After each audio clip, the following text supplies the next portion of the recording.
against a wall, you have to find creative solutions to overcome that situation. Right? It's not about creativity just in the technological sense. You have to find creative solutions for managing your problems. Right? Dr. Khan's famous quote was, show how difficult you are to a problem. Right? You all remember that. Right? The same way, you have to really have that. You can have a backup business strategy or a backup idea, not a backup career for yourself. In which case, I'm sorry, but you don't have any right to go and ask an investor's money. Because what if you invest and after that tomorrow your wife says, sorry, it's too risky, please go join a family. That doesn't work. Okay? As I said before, it's either or. Okay? Any other questions? I hope I answered. Suppose one is having an idea that is a common man's idea, no scientific innovation, it's common man's idea. Anyone can have that idea. If one wants to pursue that further, commercialize that, how one can prevent others from copying that? Because any big person in that area can easily implement that and capture the market. So how to prevent it? Your name and Gaurav. Gaurav? Yeah. Which department? I passed 2 years back from IISc. Easy. Great. So he's talking about Me Too products, right? I also have the same product or same idea that already is there in the market. So may not be already there in the market. It may be entirely new idea, but it is that anyone can implement that. There is no algorithm or something behind it. Nice. Common Good, idea. good. And that's a very important point. Thanks for asking the question. Because this goes back to the fundamental reason why the United States of America is such a leader in innovation and entrepreneurship, whereas our country is not. Now, I've made this recommendation several times to some of the very leading patent attorneys as well as some of the controllers of patents in this country and so on.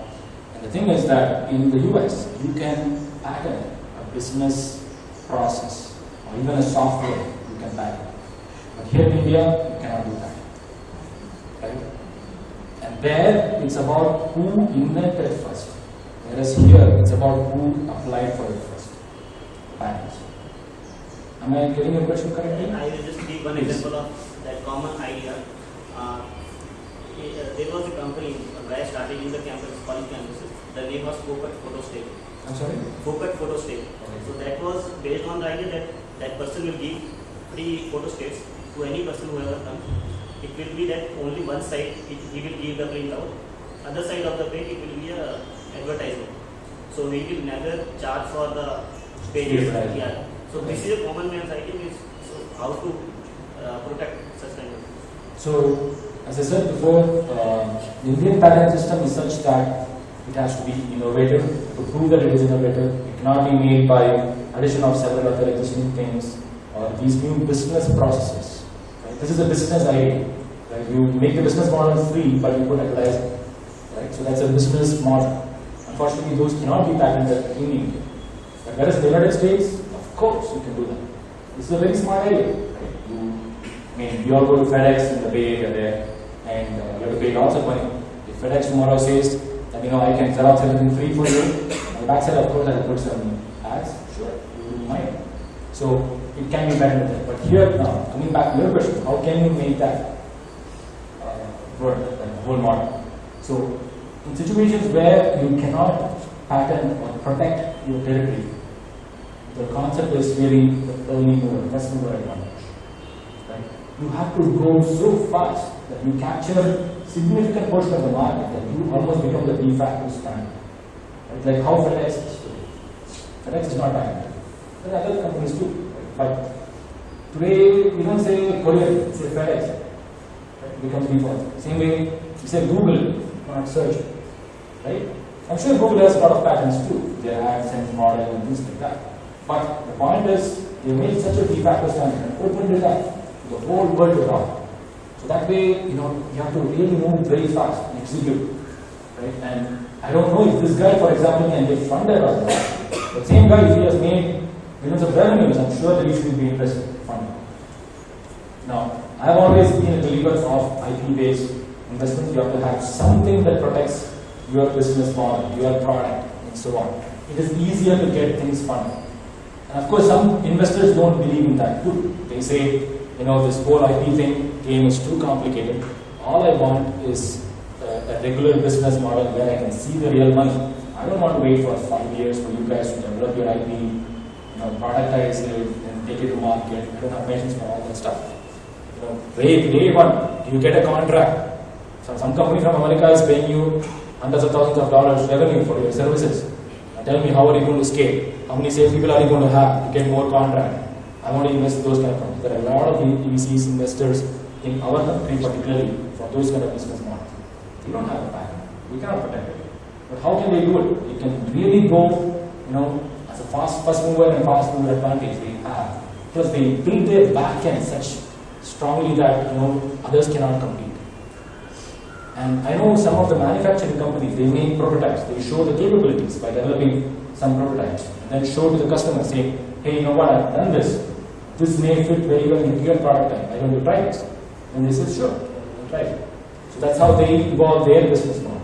So not always does it require to be patented, but yes, if you patent it, if you protect your business model, that is very important, right? Because that can really give the investors or the shareholders a lot of value. I mean, day one, you don't have to transfer your land, house, building, property, cash, everything in your company. But if you have a patent, and you say the value of this patent is $5 million, people may say yes, or sometimes they may say no, right? They may be willing to put in money for that $5 million valuation. So it can happen. So a patent is a very significant asset. You have to protect it. And patenting has multiple strategies. I may not go into all the details today, but we will definitely see if we can have a forum, or get some patent experts to come and talk about it. I'm sure IISc already does that. But the concept of patenting is filing a surrounding patents, so nobody can really infringe on your patents. Only just one patent, but you're almost like fencing your patent with multiple patents. So there are a lot of strategies involved, which is why getting a good patent attorney is very much recommended, right? Because just filing a patent is only 1,000 rupees. You can file a professional patent in India for 1,000 rupees. You can do it. And as an initial step, I would definitely recommend that. Get your simple description without claims, even because the diagrams, just go file. But when you are serious about pursuing this as a business, then I think you should really consider the patent attorney. And there are good people here in our country too. Of course, the quality is totally different in the Bay Area and so on, but it all depends on which market you are addressing to what level you want to scale your business model to, and so on. So depending as and when, based on the need, you can actually scale it. One related question. Sure. Suppose we have very good business idea from idea, and how did you convince the VC that since there is no protection around that idea, so just saying that we can build an ecosystem around this and we will be the first to pursue this. So means this won't be enough to convince him so that he can put. Correct. As I said, means how we can convince. Sure. No, as I said before, I think it's going to be challenging to convince a VC with that kind of a me-too idea or a service kind of model. At the same time, if those models can attract some very significant revenues in the initial phase, that can be attractive. How you scale is very important. The same example what I gave, the shooting wala, the bubbles, right? That's a good model, but can it scale? Probably cannot. Now he can employ hundreds of people all over Bangalore to sell this. How much can he sell for? 10 rupees? 20 rupees? How many can he sell every day? Even if he sells 100, do a math. Is it scalable? Probably not. So that's where the VC will look at it. The same, the Xerox idea, the NAD model. Sure, if there are hundreds of thousands of pages being Xerox every day, a lot of companies want to advertise on this. Who knows? It could get funded. It could become the next, paper Google, right? So something like that. But it all depends, right? Either you have the patent advantage or you have the first mover advantage. Either revenues or assets. Some way or the other you have to show the value for people to invest in. That's the bottom line, right? Sure. My name is Ramni. I'm from Aerospace. Sorry? My name is Ramni. Ramni. Okay. I'm from Aerospace department. So my question is, what does it take to skip an innovative step? For example, let's say public transportation. We know how it has evolved, and we can anticipate the next 10 years how it will be. But one day we'll have teleportation maybe. So how to skip the next 10 years and get to that? What does it take to skip an innovative step? Wow. So, let me understand your question correctly. So you are saying, talking about teleportation right now. Skipping an innovative step. Skipping an innovative step. Scenario. Okay. What does it take? Well, it's a judgment call. Now, sometimes your ideas can be too futuristic, right? It's probably like 5 or 10 years early. The market is not ready. I had several such ideas. Right? Like that gaming device I was talking about, those days it was way too early. But guess what? After just a matter of 5 years, Xbox came into the picture, PlayStations were there, and then we just revolutionized the whole gaming industry. And today it's a multi-billion-dollar industry. I didn't pursue it too bad. But this is a judgment call really, because you have to know what the markets want. Now, a lot of times, as young inventors and very enthusiastic entrepreneurs, we always try to fit the cart before the horse. Even if there is no need for that, you always develop a technology and look for a need that it can solve. But always has to be the other way around. So that is where a lot of market interaction, customer interaction, and one of my colleagues is an ex-chief scientist of Boston Scientific. He's my partner in the medical device business. He always is a big believer of very strong, in-depth, detailed market survey, right? Feedback study. Interview 100 doctors, find out what their needs are, then develop the product. And often we talk to a few doctors, they say, oh, I want this, and we get all excited and say, okay, this is our next billion-dollar idea, we go for it. But getting that customer survey is very important. Now, in your case, whether the customer, who's going to be a customer? Is it the government of India? Or is it some other private transportation system? Whoever it is, right? You have to go find me. One person came to me with an idea. He wanted some help on patenting. He's got a simple innovation. Basically, it's basically like you have LPG cylinders in every house. So this one is basically like a trolley that basically the guy who's bringing the LPG cylinders into your house doesn't even need to carry it. Just puts it in the trolley, he can just bring it with ease or on stairs or whatever. Beautiful idea. And I told him, go to NGC or whoever it is, right, and see if they like the idea. And sure, if they do, they'll place orders in millions, right? At the same time, they may also try to see can they manufacture it on their own. So that's where a patent might help. But of course, there are other ways to get around it also. So those things are judgment calls. So, but going back to your question is what the customer wants. Customer is always king. Just like how cash is king for a startup, customer is always the king. He's always right. What he needs to deliver, he pays you. As simple as that. There's no point in trying to debate with him, at the same time convince him, pushing him that, oh, you may need this idea, this one. Sometimes it can work, it can open up his mind a little bit, then after a while he may come back to you saying, okay, give me that. But end of the day, if we can deliver what the customer needs, right then, at that moment, then I think that solves the problem. You are in a successful business model. Does that answer the question? Hi, I am Anirban from Entrepreneurship. I have a question like sometimes when a company gets funding, the VCs actually try to control the policies of the company and like the VCs, the goals of the VCs may conflict with the founder. Like the founder may have long-term goals and the VCs may be looking for short-term profits. So how to handle those kind of situations? Good. I'm very glad you asked the question. Okay. Now that's a very, very important question. His question was, if you all heard it, when a VC funds a company, how to ensure control of the company. We may come, control the company, or conflict with the founder, right? Those are all a lot of things about raising money or choosing the right VC and things like that. Now, this word control is a very, what do you call it? Misunderstood word. A lot of different perceptions about it. Right? Now, people always believe, particularly outside of the world, that having more than 51% control is always good. So you can be the boss of the company. That is not good. Okay. If you are really smart, if you have a very powerful idea, if you are so significant for executing this idea, even 20%, you can still control the company.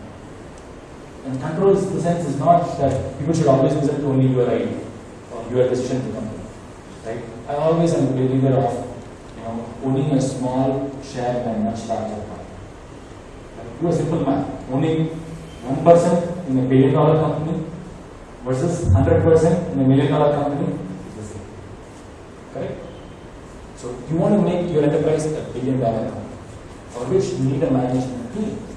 Now, if the VC comes and tells you that, hey boss, you are not good enough to run this company. Please step up. We're going to bring in our own CEO. Great.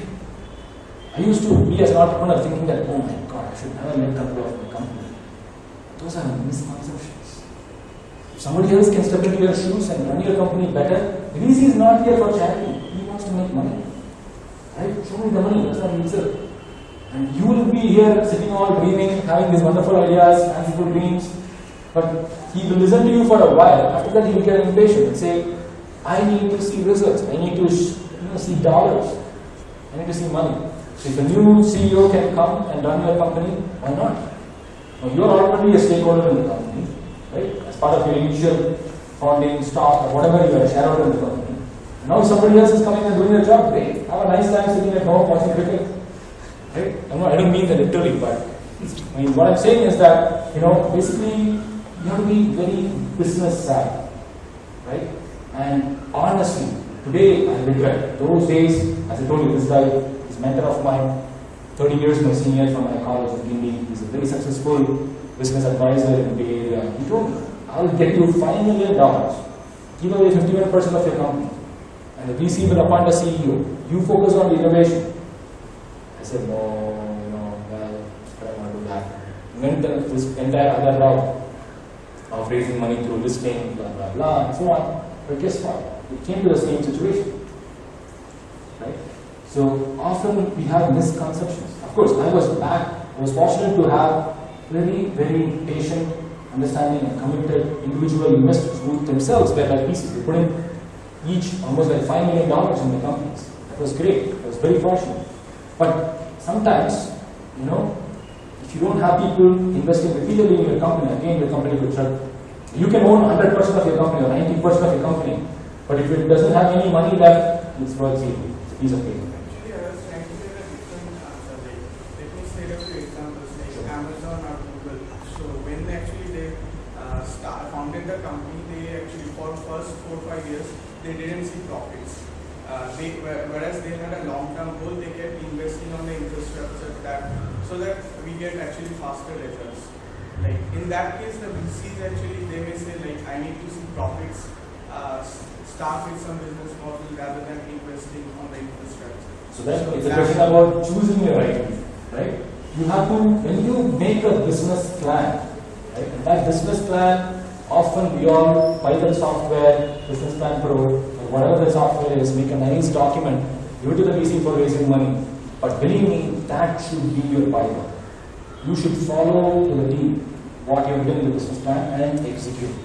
Now, in that business plan, if you had said that, yes, I am going to embark on a freemium model, right, completely free package, build users, build momentum, and then later embark on the ad model or some other ways to monetize. And if the VC had invested based on that, then you have every right to stand your ground, saying that this is what I presented to you, this is why you put money. Now don't tell me to change, child. Whereas if at that point the VC tells you, no, I'm not agreeable to this, then you say fine. Right? You go for some other VC. Now that's a little hard in India, because in Bay Area, I recently found that some VCs are more pro towards the free model, right? Less model. Here, people will kill you. If you say, I'm going to open up, millions of dollars worth of servers, blah, blah, blah, and offer it for free for the whole nation, say goodbye, thank you. Right? So, it all depends on what is the case, the business case in present. At the same time, after 5 years, you say, okay, this is going to bring $100 million of revenues, they may be interested. It's all about planning. Now, one thing we are very weak, we have to admit this in this room, is that we are very weak in marketing, particularly in our country. Right? We have wonderful technology ideas, but we cannot market ourselves very well. And that is very unfortunate. Right? Let us look at the American style of doing things. We will look at the whole market. What is your addressable market? What is it that you can capture? What is the percentage you can hit within the next few years?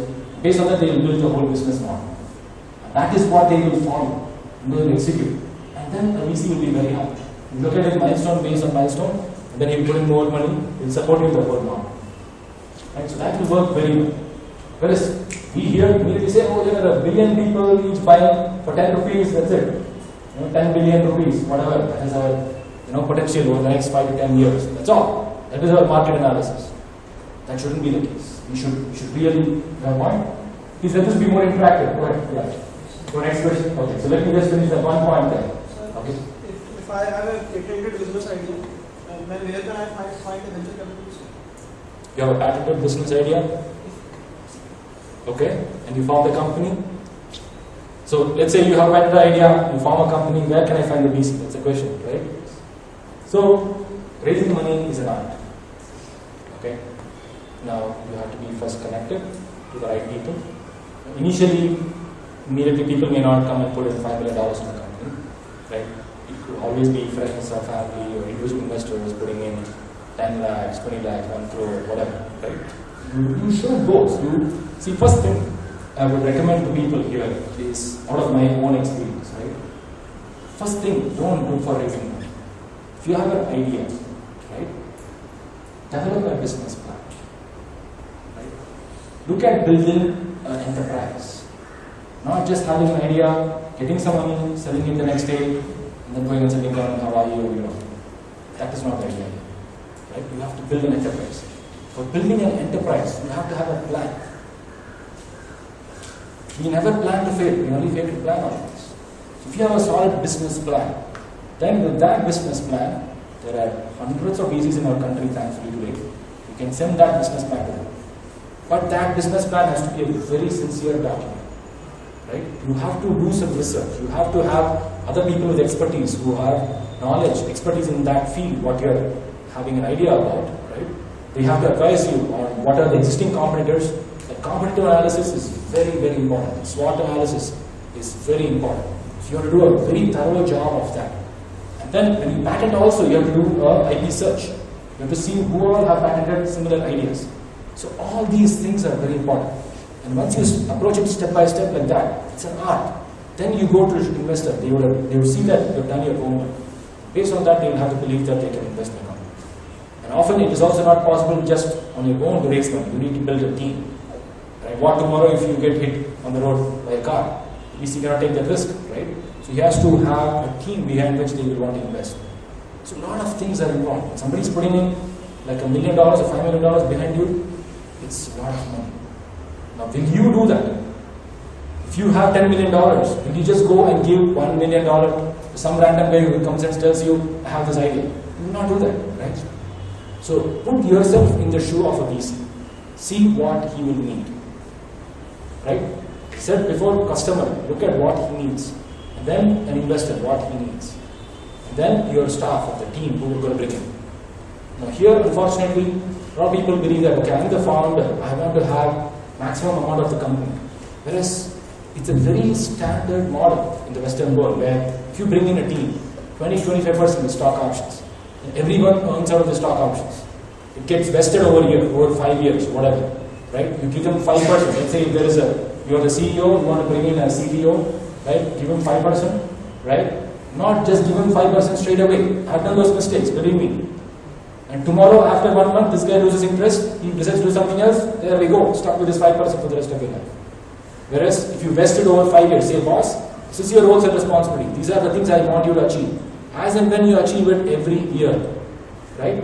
I'll give you 1%.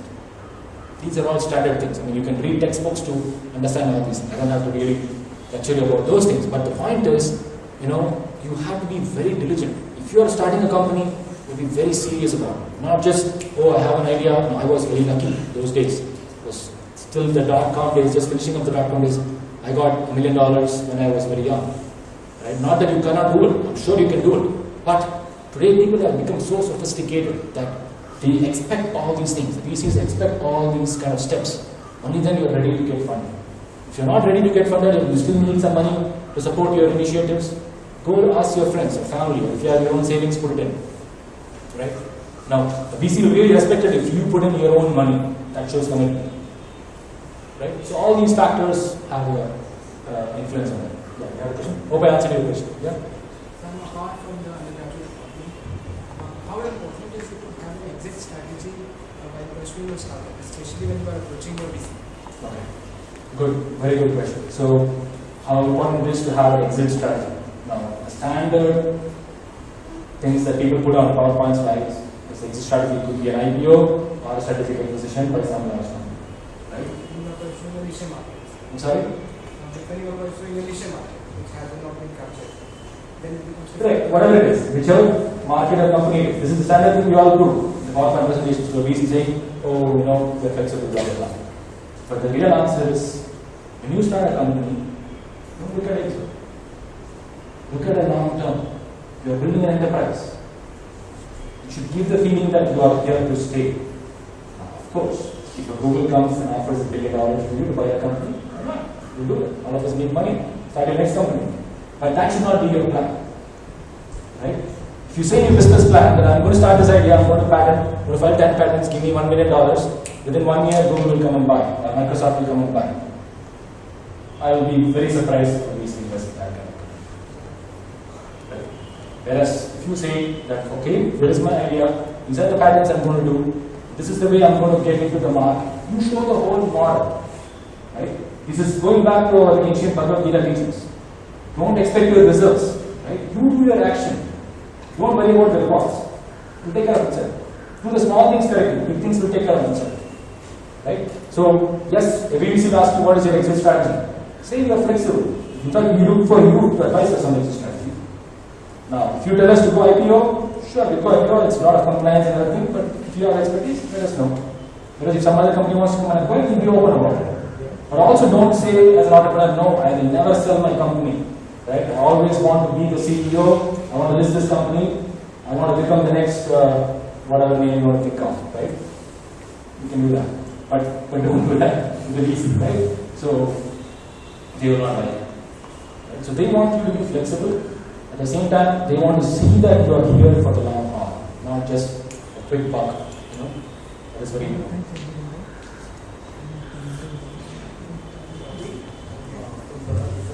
What is your name? Praveen.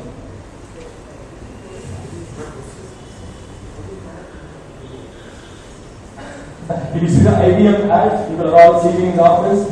When somebody goes and asks what I'm doing, I'm ideating. That's what they say.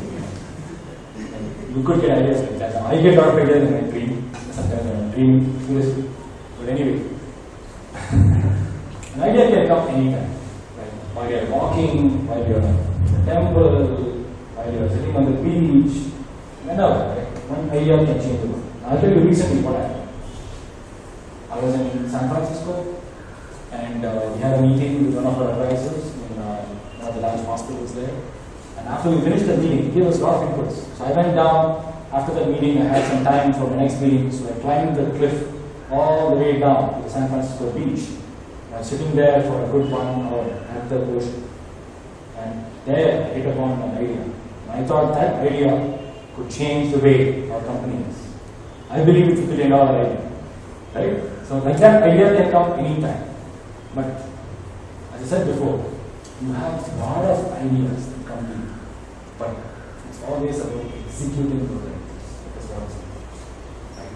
Right? You ask the question, how to get these ideas? Now, that's going to be the crux of the matter. How to imbibe creativity. Right? And that's a mindset.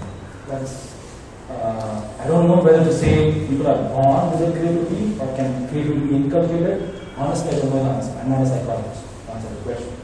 But the point is, if we make people think out of the box, for example, rather than just being very academic, not whatever is there in the textbook, repeat it in the question, in the examination, and get your marks, get a good admission. From that mindset, people have to be made to think differently. Now, personally, I benefited a lot through that way. Now, my actual project in engineering was IISc technologies. But guess what? I did 2 other projects. One was this image computation, other was on this healthcare kind of ideas. Now, that is where my 2 companies are. I built that expertise by learning out of practical implementation. That's what you do. When you learn, when you do it yourself, you learn a lot. When some professor is sitting in front of the blackboard and doing some lecture, you will easily go to sleep. Good chance that you don't even assimilate a lot of those points that have been told. I was like, I'll be very honest. Right? I wish now I heard my discrete cosine transform of 50 lectures better. Right? But anyway, so these ideas can come anytime. So one thing that can help is finding what other people are doing. And that's where I'm sure in big institutions like this, you have wonderful IEEE databases, libraries. Now everything is available online. Just Google it, right? You get everything, right? So with that kind of infrastructure available, look at what all other people are doing and still find out what the unmet need is. Then focus on the unmet need. And then the moment you spend a lot of your mental energy in that, I'm sure you can come up with an idea or an improvement, whatever it is. And sometimes this improvement could be very insignificant, like in compression world. In IEEE conferences, people publish papers based on 1% improvement towards Thiyagarajan. That is a great academic achievement. But if I go to a customer asking him to change thousands of lines of code based on 1% improvement, they usually get lost, right? So that's where we focus on things that can bring an impact. And anything below 50% of improvement, that is reduction by half, it's not worth it. That's where earlier I mentioned about one of the things we are doing with H.264, which is the latest video compression standard. We believe we have got a method to optimize this 2 times better. That means 2 times lesser bandwidth. Tell me what is the worth of that to a big company which embarks on mobile videos or web videos for advertising kind of revenue. We believe it's a lot of money. So that's why we believe that this could be a $1 billion idea. Likewise, for the medical device company, I can't say much because that idea just came and just going to patent it, but I believe that's a $1 billion idea. Right? We are going to develop the first of its kind hybrid digital stethoscope. Right? So things like that can happen in a moment and can change your life. Right? One bright moment in your life can change the rest of your life. So believe in that. So pay attention to these small ideas. Now sometimes when you have those ideas, you talk to other people, they say, hey, no, it's one word. Don't give up. Never ever give up. I forgot to mention it earlier. Quitters don't win, winners don't quit. Right? Believe in that. Never give up. It be a small idea, pursue. Have conviction, have belief, then definitely do. Sorry, it was a long answer to your short question. Sorry. So, how do we shift our Just turn after this last question. What is the first step, right? Your name please? Runner? From mechanic? Undergrad. Very good question. Very smart question. How do you decide whether you are in the academic field or in the innovative field, right? So it depends, again it's a question of what do you believe in yourself, who you want to be, right? Now, I'm sorry, I mentioned earlier about 1% academic achievement. I didn't in any way try to undermine the great academic work, the research work that is being done. That is also very much needed. Without that, you cannot make improvements, right? That is very much needed. So you have to make a decision, right? Whether if this is what I believe in, this is what I want to do. There are a lot of technologies already out in the market. I want to work on some new things. For example, there was a time when I was just passing out, a lot of people went into the OFDM areas, right? OFDM and those kind of technologies. Networking was very, very popular. A lot of people went into that, right? And I don't know how much significant improvements you can achieve out of that. I'm sure you could get some good improvements, good implementations that can very well help you for a good academic career or even for your job. Right? If you find a company who does implement OFDM and those kind of things, it can be very, very good. So, but at the same time, if you want to form your own company, if you want to become an entrepreneur, innovator, entrepreneur, then you should find a way to think of what is it that this current technology is doing. Now, how can I make it significantly different, right? Such that I create value. Now, in my own case, I think I mentioned that in my example, where the whole world is going towards ultrasonic echocardiography. And they almost threw off this phonocardiography idea way back. Whereas I try to give it new life. Same way in the compression world, everybody went after frequency domain compression, DCTs, wavelets, and so on. Whereas we came back to the quasi-spatial state compression.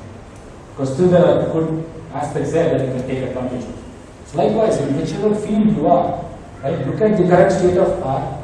At the same time, look at the unmet needs. As I said before, engineers always solve problems. As an innovator, entrepreneur, you solve unmet needs.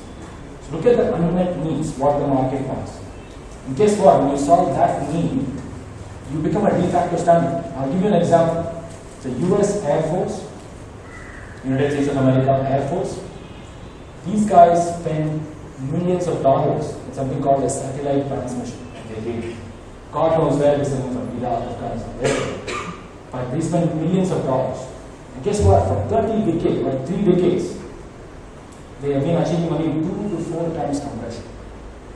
Now when they approached us, we got back some data, we tried to do some work, and guess how much compression we achieved in 3 months? 18 times compression. Right? What does that mean to them? Millions of dollars of savings. That paper, by the way, got published in SPI journal recently. You can go do a search. Matrix View and Wright-Patterson Air Force Base. It's a joint paper between our company and them.